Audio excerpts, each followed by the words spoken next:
Apa kabar, Rek? Seolah podcast selalu hadir di depan teman-teman sekalian. Ngomong kota, wilayah, desa, dan macam-macam itu selalu ditandai oleh sebuah hadirnya monumen. Nah, kalau kita mengidentifikasi di Jawa, luar Jawa, dan macam-macam, khususnya di Jawa, hadirnya monumen-monumen di sebuah kota itu teridentifikasi sebagai monumen perjuangan yang terwakilkan oleh figur-figur militer, kepahlawanan dan macam-macam. Nah, termasuk juga di Malang, ini hampir di pojokan-pojokan Malang itu perempatan selalu ada juga, mulai dari stadion, jalan Lebian Bengawan Solo ya, itu ono. Nah, tentunya tidak semuanya monumen itu berbentuk fisik seperti itu. Ada monumen-monumen kemanusiaan yang hadir di tiap kota. Itu selalu ada mengingat sejarah perjuangan bangsa ini. Nah, di Malang ini ada satu monumen kemanusiaan yang justru mewarnai hadirnya sejarah pergerakan kebangsaan. Aku gak iso cerita, tapi aku kepingin ketemu Sam Sisko. Ya, Pak Yusuf. Apa kabar? Kabar baik, senang hati datang ke sini. Nah, aku tadi wis mengilustrasikan opening kita. Ya. Monumen kemanusiaan apa yang nggak hadir dan tidak banyak orang mengidentifikasi itu yang terjadi di Malang. Ya. Ya. Mula-mula aku berpikirnya situasi hari ini ya. Ya. Beberapa tahun yang lalu kita kena pandemi COVID. Oke. Kemudian banyak anak menjadi yatim piatu. Ya. Karena itu ya, karena akibat dari wabah. wabah. Penyakit menular itu selalu akan mempercepat kematian pada usia dewasa. Oke. Kenapa usia anak-anak atau bayi itu ya ada yang meninggal, tapi juga banyak yang bisa selamat karena reproduksi selnya kan Ya. anak kecil itu lebih cepat. Jadi pemulihannya lebih baik daripada yang sudah tua, apalagi kena komorbid. Oke. Dalam sejarah kita pernah mengalami itu di Dalam Malang. sejarah di Malang. Nah, yang paling konkret adalah seorang bayi perempuan diperkirakan lahir tahun 1910. Ya. Kampungnya itu dibumi hanguskan pada tahun 1911. Oke. Jadi kurang lebih bayi ini berumur menjelang 1 tahun begitu. Ya. Kedua orang tuanya sudah meninggal. Dan bayi ini menangis ketika kampungnya mulai dibakar. Jadi kalau tidak ada yang dengar ya sudah meninggal lah. Ya. Nah, yang mendengar itu adalah seorang dokter, panggilannya Cip, panjangnya Cipto Mangun Kusumo. Oke. Nah, dokter Cip Tokoh pergerakan. tokoh pergerakan. Oke. Beliau adalah penasehat atau komisaris Budi Utomo yang beberapa tahun sebelumnya didirikan ya, 1908. Nah, ini kejadiannya di Malang 1911. 3 3 tahun ya setelah itu. Nah, dokter Cip itu datang ke Malang karena daftar di mana-mana dokter Belanda terutama takut sekali ke Malang. Karena terjadi wabah pes. Oke. Takutnya itu bukan karena selain rasis, ya mereka rasis di zaman itu, tapi di Eropa ada 2 abad 14 sama abad 17 itu hampir memusnahkan peradaban Eropa. Ya, dengan wabah pes. Dengan itu ya. wabah pes. Dan itu tercatat di monumen orang Eropa ya. Persis, di kota besar sampai pedesaan kecil itu ada monumen-monumen pes. Oke. Nah, di Indonesia penyakit menular itu hampir-hampir tidak meninggalkan bekas dalam bentuk monumen. Jadi tetengger, kalau dalam bahasa kebencanaan itu mitigasi non-struktural. Ya. Mitigasi itu kan ketika kejadiannya. Ya.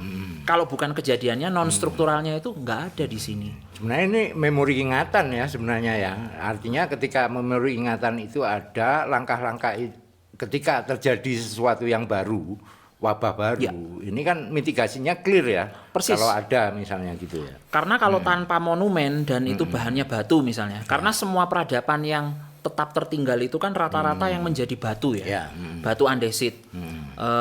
Beberapa kerajaan klasik yang menggunakan kayu strukturnya itu kan ya akan Hancur ya, lenyap hancur. ya. Tapi kalau batu dia akan lebih abadi gitu. Oke. Nah, setiap kali kejadian itu muncul seolah-olah jadi nol di sini. Ya. Karena nggak ada penandanya. Oke. Padahal wabah menular itu setiap saat atau setiap waktu itu ada karena kita kan hidup dengan virus. Ya. Virus dan bakteri. Nah selama nggak ada penanda ya kita kayak mulai dari nol terus. Itu terjadi di Malang ya. Di Terutama ya Malang. wabah pes kan tidak meninggalkan jejak yang Jejak dibuat. yang dibuat. Berbeda dengan di Blitar. Ya. Ada Tugu Rantai di sana. Ya. Itu kan memperingati beberapa orang-orang yang bekerja di kolonial seperti Serdadu Kenil Ya. kena erupsi Gunung Lawu. Gunung Kelut, Gunung Kelut. Nah, di sana ada monumen Tugu Rantainya. Ada penandanya 1911 juga. Nah, di sini Sehingga ada. Artinya tanda itu bisa menjadi memori ingatan untuk penanggulangan bencana kelut misalnya seperti itu ya. Persis. Kalau di Blitar itu. Nah, selama tidak ada monumen wabah pes di kota ini, karena wabah pes itu meledaknya di wilayah Malang Raya, dan itu menjadi peristiwa nasional di zaman itu, bukan hanya bagi kekuatan kolonial, tapi anti kolonial nasionalis, itu menjadi medan kenyataan kemanusiaan juga. Oke, realitasnya hadir di depan mata, Pak. Persis. Itu. Dr. Cipto pada tahun 1914 di Den Haag, dia mengatakan dalam pidato, jadi dia kan dibuang tuh ke Belanda, tapi sekalipun dia dibuang ke Belanda itu dia kampanye untuk pengentasan wabah pes di Jawa. Dia bilang orang Jawa yang dikenal sangat ramah, semua berbanding terbalik ketika kena wabah. Kan dulu satu desa itu keluarga semua toh, diusir. Jadi siapapun yang kena itu diekskomunikasi, diusir, disuruh pergi, dan dia melihat satu pria itu ditolak sana sini dengan nafas terenggah-enggah, dia duduk di bawah pohon Kamboja sampai nafas penghabisan. Oke. Itu momentum Dramatik yang ya? Iya. Oke. Itu momentum yang membuat seorang Cipto itu dia bukan lagi menjadi pahlawan kemerdekaan, tapi dia juga pahlawan kemanusiaan. Ya. Karena dia ngelihat banyak orang Jawa yang katanya ramah, tapi dalam situasi yang chaos semacam itu, peradaban itu tidak ada. Peradaban hilang di situ ya. Persis. Artinya pengabaian kemanusiaan itu hadir di depan matanya Dr. Sucipto pada saat itu. Iya. Gitu ya. Di depan mata, dan bukan hanya Dr. Cipto ya. Ya. Karena angkatan 1911 Stovia, Sekolah Dokter Pribumi Jawa yang ada di Jakarta, sekarang Museum Kebangkitan Nasional.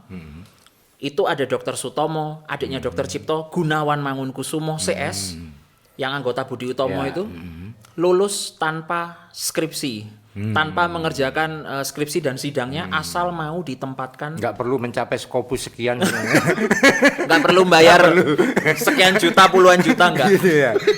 Karena dia langsung hadir dan membuat solusi sekaligus menangani permasalahan itu ya, clear itu ya. Persis. Anunya di sana ya. Dan waktu itu ya ini rasisnya Belanda ya.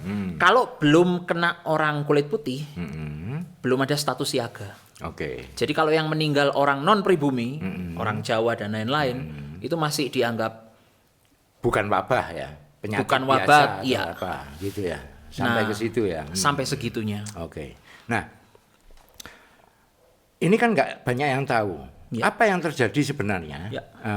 di Malang, kehadiran wabah pes itu yang sampai akhirnya membuat dokter-dokter Stovia pada saat itu begitu memberikan spirit spiritual ya tentunya, sekaligus memberi spirit bagaimana hadirnya penjajahan di Belanda itu menjadi hal yang harus memang diperjuangkan untuk kemerdekaan, tentunya seperti itu. Nah, apa yang terjadi di wabah pes di Malang? Awal mula wabah pes itu kan karena zaman dulu sudah ada impor beras. Oke. Jadi pemerintah kolonial Belanda itu ngimpor beras Oke. dari Burma, Myanmar hari ini. Nah, di daerah Tiongkok sampai Burma itu dulu ada wabah pes. Oke. Wabah pes itu kan sebenarnya bakteri yang menjangkiti masuk ke Tikus. zoonosis ya, jadi hewan. Dia bakteri yang muncul serangga, kutu, dan kutu itu hinggap ke tikus gitu. Oke. Nah, jadi waktu ngimpor beras itu kan datangnya di Surabaya, Ya. mau diangkut ke wilayah barat, tapi jalur di Blitar rel kereta apinya putus, jadi disimpan di daerah Malang. Kan waktu itu kota Malang atau wilayah Malang Raya itu kan masih terhubung dengan tram, Ya. selain dengan kereta api ya. Ya. Disimpan di gudang-gudang kereta dan tram. Nah, meletusnya itu ketika suhu yang paling dingin waktu itu di Turen. Oke. Jadi meledaknya di daerah Turen, kemudian merembat, meluas, Mewabah ya. meluas dan baru terkendali eradifikasi dalam bahasa medisnya itu 1939 sampai di Jawa Barat. Oke. Cukup Jadi, panjang dong berarti. Persis. Jadi ada 27 sampai 28 tahun sendiri untuk mengeliminasi wabah pes. Oke. Peradaban yang muncul pasca wabah pes itu adalah tembokisasi rumah-rumah orang Jawa. Oke. Sebelumnya kan masih berbahan Gedek kayu, gitu ya. gedek, kayu dan bambu. Oke. Nah itu hunian tikus. Hmm. Harus ditembokisasi. Kalau di Sunda disebut zaman woneng. Oh. Tulisannya woning itu bahasa Ya. Belanda ya. Bangunan gedong itu loh dengan tembok. Walaupun toh temboknya separuh misalnya Iya, gitu betul, ya. Oke, betul. kan identifikasinya itu kan tembok-tembok separuh dari tanah ke pertengahan pintu misalnya Betul, gitu betul. ya. Oke. Nah oke. itu mengubah wajah peradaban di Jawa sendiri. Tetapi dalam konteks pergerakan, Heeh. ya perlindungan kesehatan terhadap kaum miskin, papa, dan waktu itu kan warga negara terdiri dari 3 ya. Ya, tiga. Eropa, Belanda, Timur Asing, dan pribumi. Ya yang pribumi ini. Nah akhirnya gara-gara wabah pes itu, tanpa wabah pes kita nggak jadi kota Praja Malang. Oh. Jadi kota Praja Malang itu Ah, dijadikan gemeente ya. karena wabah pes untuk Oke. mempercepat kewenangan pengambilan kebijakan sebelumnya kan ikut Pasuruan, Keresidenan. Ya, Karesidenan Pasuruan ya. Kita dulu Afdeling. Ya, ya. Afdeling Malang. 16 apa 14 itu ya? 1911. 1911 Eh kan sorry, ya? 1914 baru 14 ya? dijadikan. Oke. Nah, 1914 itu jadi kota Praja 1 April karena wabah pes Wabah ini. pes itu. Jadi akhirnya itu sebenarnya tujuannya bagaimana pemerintah Belanda pada saat itu membuat mempercepat koordinasi sebenarnya. Ya? Kewenangan, pemutusan-pemutusan dan juga kantor dulu ada Dinas Pemberantasan Pes. Pes Bevrijding namanya. Ya, Bahasa Belandanya itu dulu pusatnya di Malang. Jadi pusat pemberantasan nasional Oke. wabah pes. Kalau diidentifikasi daerah mana itu? Sudah pernah diidentifikasi tempatnya? Kalau lokasinya saya belum ketemu. Ah, Lagi nyari arsip-arsipnya. Oke. Cukup banyak karena sudah terdigitalisasi di situs Belanda situs ya. Belanda. Nah itu delver.nl. Itu kita harus kasih tahu Mas Restu itu. Oh iya iya. Dia kan tukang berburu itu. Betul. Anunya gitu. Waktu pandemi kemarin Oke. saya sempat ke rumah sakit jiwa Porong. Ya. Karena waktu zaman wabah pes tidak ada rumah sakit. Oke. Jadi bayangkan orang 13.000 meninggal 1913 itu tidak ada rumah sakit. Dan rumah sakit yang waktu itu ada itu ya masih RSJ Porong. Oke. Jadi betapa chaos sekali ya penanganan waktu itu.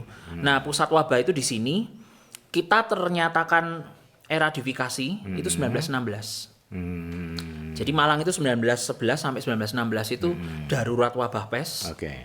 Kemudian kantor dinas ini pindah ke Jawa Tengah.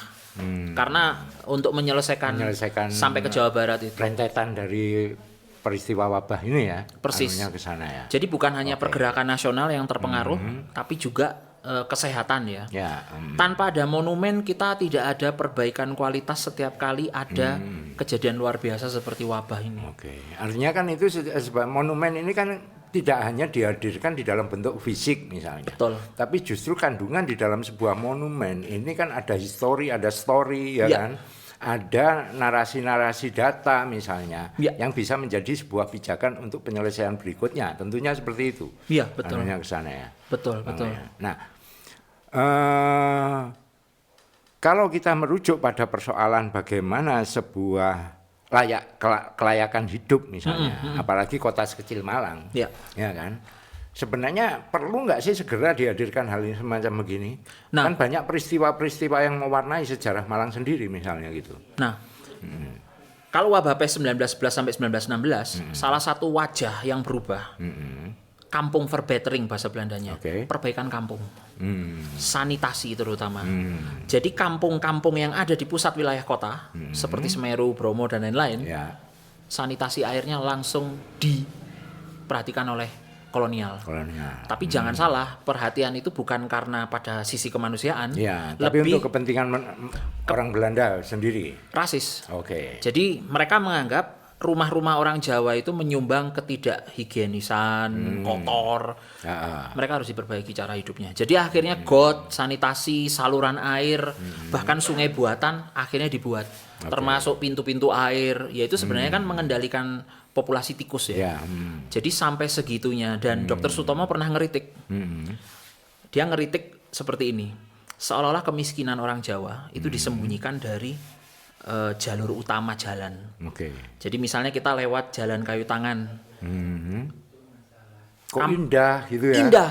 Gitu ya? Nah, kampung berderet-deret yang kotor dan lain-lain itu disumpel masukkan ke gang. Jadi itu kritiknya Dr. Sutomo terhadap kolonial pada masa itu. Karena mereka melihat kolonial ini kayak pencitraan aja lah. Lipstick ya anunya. Jalan dibuat bagus, tapi rumah orang-orang yang berdempetan itu juga tidak diperbaiki. Itulah kenapa nanti jadi bikin kampung verbettering itu, perbaikan kampung pasca wabah pes itu. Justru karena itu sekarang misalnya dalam konteks heritage misalnya, ini kan menjadikan sebuah momen dalam polisi kebijakan pembangunan wajah kota di Malang, tanpa menghadirkan atau membuka kembali sejarah hadirnya kota-kota ini, termasuk dalam konteks penyembuhan ruwetnya kampung-kampung yang di Bali itu gitu. Nah, harusnya apa yang harus dilakukan misalnya ketika sejarah mengatakan seperti ini, dan bagaimana ke depan sejarah itu diperbaiki misalnya. Kalau saya sih intervensi yang paling bisa dilakukan mulok dulu. Muatan lokal. Mulok ini kan tidak harus persetujuan kurikulum nasional Kementerian Pendidikan. Jadi tingkat SD, SMP ataupun SMA, guru-gurunya itu juga bisa mengambil konteks sejarah lokal. Dengan cara datang ke tempat-tempat yang dulu, kayak misalnya kalau kita ke Kayu Tangan Heritage, masuk ke kampungnya, itu kan kelihatan banget sungainya itu bukan alami. Dibuat. Kapan itu dibuat? Ya karena pasca wabah pes. Nah, kalau kita wabah pes itu apa? Itu nanti dipelajari, karena pada zaman kejadiannya itu yang paling banyak membunuh itu pes bubuh. Jadi pes yang bendol itu, kalau dia pecah, kita kena cipratannya, ya udah. Itu ketular langsung. Kita ketularan dan itu yang paling banyak membunuh. Ada 3 jenis waktu itu, tapi pes bubuh itu yang membunuh. Jadi kita bukan hanya sejarah lokalitas di mana kita tinggal kita belajar, tapi meningkatkan standar hidup yang lebih layak itu loh. Dan Malang ini buat saya makin nggak sehat ya. 1 juta penduduk menuju 1 juta penduduk dengan volume jalan yang tidak bertambah, keruwetannya jadi. Kemudian wilayah perumahan sudah mulai banyak kesulitan air, apalagi di musim-musim tertentu gitu. Tanpa ini semua kita kayak nggak ngerasa bahwa kita ini butuh hidup yang lebih layak. Begitu. Hal krusial kan, kalau kita memotret isu-isu terakhir di Malang ini, problem air misalnya. Problem air ini di Malang kan begitu hampir 2-3 minggu sekali muncul persoalan-persoalan air yang biarpet gitu. Nah, ini kan paradok dengan Malang yang katanya daerah pegunungan, subur, wisata nyaman di sini. Nah, apa sebenarnya yang terjadi sih gitu loh? Kalau dari pengamatan ini ya, artinya ini kan bagian dari sejarah nanti yang akan kita tulis gitu kan? Betul. Gitu. Ya mungkin Pak Yusuf sama kawan-kawan sekalian yang tinggal di Malang berpuluh-puluh tahun kan pasti kaget ya. Bahwa Malang bisa banjir. Itu tahun-tahun 60, 70, 80-an kan enggak ada. Apa sing salah? Iya, betul. Malang kok bisa banjir. Kita enggak pernah punya bayangan bisa banjir toh. Tapi ternyata bisa banjir. Bahkan Ijen pun juga tergenang semacam itu. Padahal mereka punya gorong-gorong yang gede kan di bawah itu. Pertanyaannya ada apa? Apakah itu sudah terurus? Jangan-jangan UPT yang menangani nggak tahu bahwa punya saluran-saluran lama dan kuno itu. Kemudian beberapa ruas jalan kan juga ditutup. Jadi artinya pertumbuhan penduduk kita itu tidak dibarengi dengan saya harus ngutip sila keempat ya. Hikmat kebijaksanaan. Nggak berhikmat ya nggak mungkin bijaksana juga. Nah, hikmat itu kan mau nggak mau kita harus lihat masa lalu kita. Jadi ya kalau mau jujur, kebijakan tanpa empirisme yang pernah diambil di masa lalu ya nggak akan membuahkan sesuatu yang penting di masa yang akan datang. Artinya itu kehadirannya jadi sangat rentan ya, kebijakan itu ya. Dan itu dimulai dari mikro loh Pak Yusuf. Oke. Di Bali, sejelek-jeleknya Bali, desa nulis sejarahnya sendiri, Banjar. Ya. Jadi Banjar harus menulis riwayat hikayatnya sendiri. Apakah itu sudah dilakukan di Malang? Dan kita tahu orang Bali itu kan pelarian dari Mojopahit gitu persis ya. wilayah-wilayah ini juga gitu loh. Jadi buat saya kearifan-kearifan lokal yang ada di lokalitas kita itu ya perlu menjadi dasar tumpuan kebijakan yang akan datang. Oke. Rumah, jangankan gitu, gang-gang untuk, kan dulu ada namanya beranhang. Ya. Gang, jadi rumah dengan rumah itu harus ada Jegranya, selah, ya, ada supaya selahnya. kalau ada kebakaran cepat bisa diatasi gitu loh. Ya. Kalau dempet-dempet kan, nah ketika sudah berdempetan kan berarti nggak tahu ada beranhang. Ya. Ada gang-gang Oke. untuk pemadam kebakaran. Sesederhana itu. Bahkan sekarang itu misalnya yang terjadi 3 rumah 1 atap malahan. Persis. Iya betul. Betul. Iya kan? Betul. Satu kebakaran ya kebakar semua 3 rumah. Ini kan kerugian yang akan berdampak ketika ya itu tadi ya nggak berhikmat gitu ya. Iya. Dan peluangnya sebenarnya ada. Oke. Setiap tahun itu kan selalu ada bersih desa. Ya. Harusnya itu jadi momentum untuk ngelihat sejarah lagi. Dan di wilayah kita yang mikro-mikro itu apa yang perlu dilakukan. Oke. Saya tinggal di Dinoyo. Ini otokritik ya. Ya. Makin lama jalan di Dinoyo itu nggak ada pohon kanan kiri. Ya, betul. Tambah panas. Dan kayaknya banyak wilayah Malang seperti itu ya. Jadi makin maju zaman kok kita makin nggak ramah sama lingkungan. Ya, aku dulu masa kecil juga ada di Dinoyo. Oh. Dulu itu jalan Ya, itu kan masih dengan batu itu, batu-batu iya. wungkul tuh. Betul. Iya kan? Iya. Gitu kan. Nah, Betul. cuman balik itu loh, aspalan kabeh ini. Nah, Iya. padahal kan sebenarnya konteksnya pada saat itu kalaupun hujan atau apa, Iya. selain menahan arus deras iya. turun, Iya. sekaligus juga penyerapan kan di situ Persis, ya. Nah, itu. persis. Nah sebenarnya kan secara ekologis dan bagaimana masyarakat masa lalu Malang misalnya kesadaran membangun berbasis lingkungan itu kan sudah hadir. Ya, betul. Itu. Nah kenapa pada saat ini itu tidak terperhatikan itu apa sebenarnya konteksnya? Apa kurang pendidikan, gitu kan? Atau apa tidak melihat sejarahnya gitu? Kalau dalam bahasa birokrasi kan sejarah itu kan bukan sesuatu yang mendatangkan cuan ya. Oke. Bukan lahan basah. Dan bukan praktek yang ya kita semua sudah tahu lah. Ya. Orang-orang yang ditempatkan di UPT atau dinas yang terkait sejarah budaya itu kan akan tahu wah ini bukan lahan basah. Saya pikir itu harus dikesampingkan ya. Ya. Karena Georgetown di Malaysia aja jualan sejarah. Ya, betul. Sejarahnya bisa di-packaging, dikemas, kemudian itu menjual gitu. Malaka misalnya. Ya. Persis. Nah di kita itu potensi, bayangkan sejarah nasional wabah pes, baik dari segi kolonial maupun anti kolonial nasionalis itu berangkatnya dari sini. Ya. Tapi kalau ke Malang nyari monumen wabah pes 1911 nggak ada. Oke. Monumen pandemi Nggak ada. mana juga Ya. kita nggak tahu. Nah Oke. berangkat dari situ kan kalau ada apa-apa kita akan selalu kembali ke nol ya. Ya. Jadi buat saya pribadi di Malang yang tidak kekurangan museum banyak, tapi kepedulian di tingkat elitnya itu kita bisa lihat di pilkada Pak Yusuf. Ya.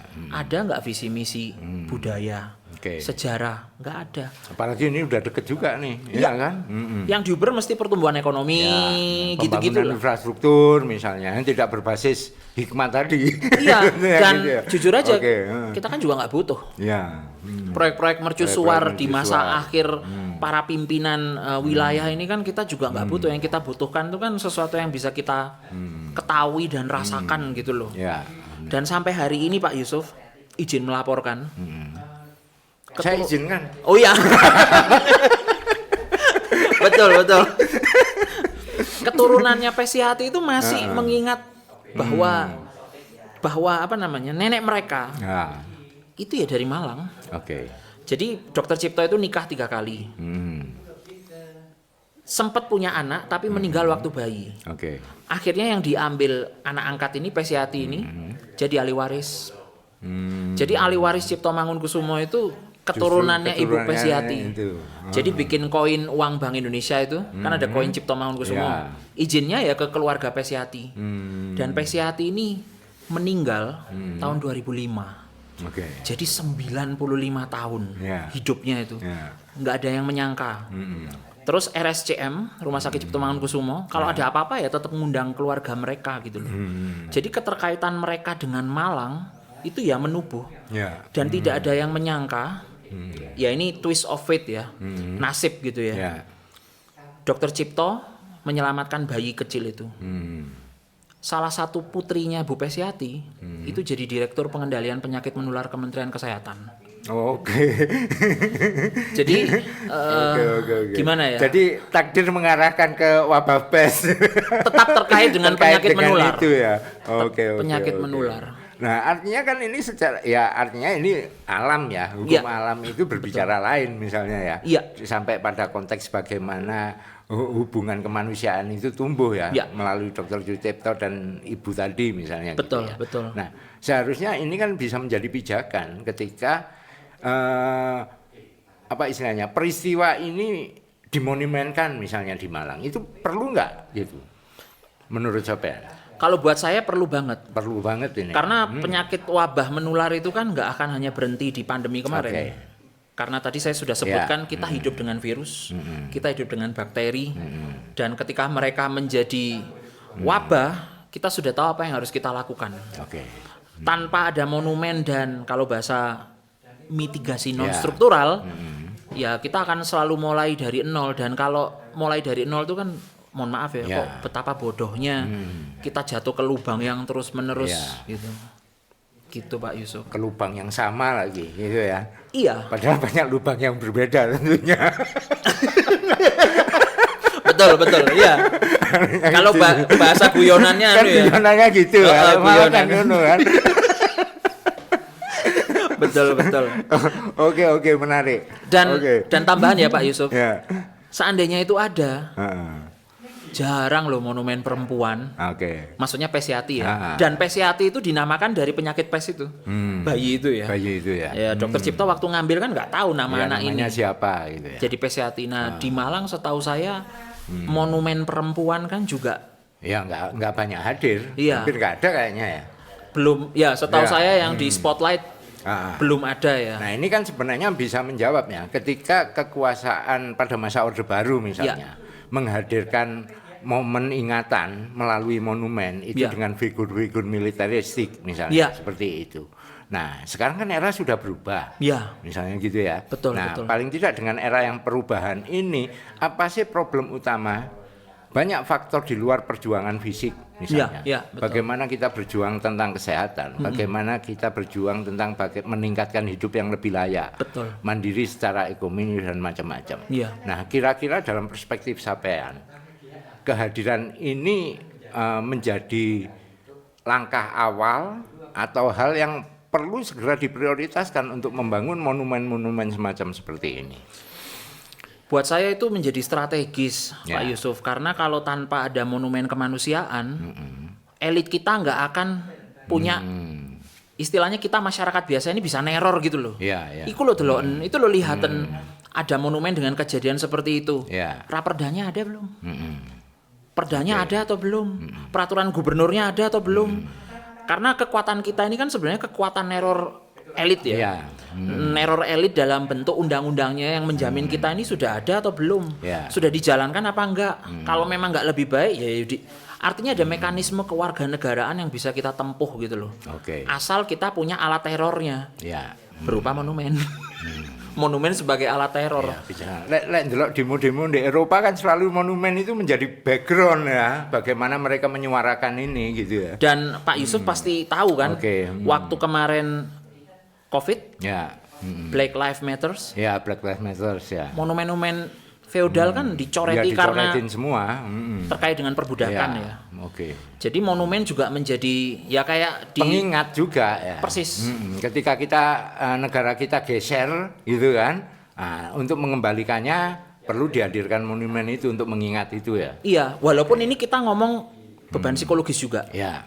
Kita orang timur itu kan selalu menganggap masa lalu yang tidak baik itu masa nggak enak yang Ya, harus harus dilupakan. dilupakan. Jadi kayak misalnya orang tua selalu ngomong biyen zaman nggak enak itu. Ya. Kalau kita langsung cepat-cepat memvonis seperti itu, kita nggak belajar apapun dong, Pak. Ya, betul. Justru masa yang nggak enak itu harus dibuka dan dijadikan pengingat supaya kita nggak kembali ke Masa ketika nggak enak itu. persis. Padahal saat orang tua bicara bahwa kita pernah hidup di masa yang nggak enak, wis kon ojo ngono misalnya. Nah, sebenarnya dia sudah mengingatkan juga loh kita Persis. mengalami nggak enak ya. Betul. Gitu ya. Betul, Oke, betul. oke. Jadi ketidakenakan itu harus dijelaskan secara rinci gitu loh. Nggak enak itu piye gitu loh. Ya. Kalau cuman nggak enak tok itu kan ya hari ini Ya sesuatu yang wis akhirnya ya. Betul. Gitu ya. betul. Oke, menarik dialog kita kali ini. Jarang sekali kita berbicara tentang konteks kemanusiaan di dalam bagaimana kita memitigasi hidup ya, Ya, melalui sejarah gitu. Pesan terakhir siapa ya? buat saya jangan pernah takut mengekspresikan kebutuhan dalam bentuk monumen. Oke. Kalau pemerintah nggak jalan, masyarakat yang peduli bisa bikin komite atau ya kayak semacam pokja Ya. untuk bikin sendiri dan itu di ruang publik. Oke. Karena setahu saya monumen kemanusiaan, kalau tadi kan contohnya waktu wabah ya, Ya. itu kalau tidak ada ya setiap kali pandemi kita akan mulai dari nol terus gitu loh. Oke. Ini berbeda banget dengan katakanlah Spanyol. Spanyol waktu kena pandemi COVID, dia langsung bikin monumen api abadi Ya. untuk menghormati jiwa-jiwa yang nyawanya terambil waktu pandemi kemarin. Ya. Jadi dia di depan kerajaan Spanyol itu ada satu taman dibikinkan monumen api abadi. Oke. Tujuannya nggak akan mengingat terus akan mengingat korban dan menggarisbawahi tentang standar kesehatan. Oke. Nah di kita sebagai bangsa yang beradab dan berbudaya, monumen harus hadir sebagai alat teror kewarganegaraan bagi para elitnya. Ya. Kaum elit harus mendidik elitnya. Oke. Tanpa itu ya nggak lucu lah mulai dari nol terus. Padahal sejarah gitu kan, Majapahit, Singosari dan macam-macam. Kehadiran peristiwa itu selalu diprasasti-kan, Betul. Ya. Iya, betul. Dan lebih abadi. lebih abadi gitu. Iya. Oke. Thank you banget. Terima kasih, Pak kehadirannya. Yusuf. Terima kasih. Matur suwun. Matur nuwun sangat. Oke. Sampai ketemu di podcast selanjutnya. Boys loh.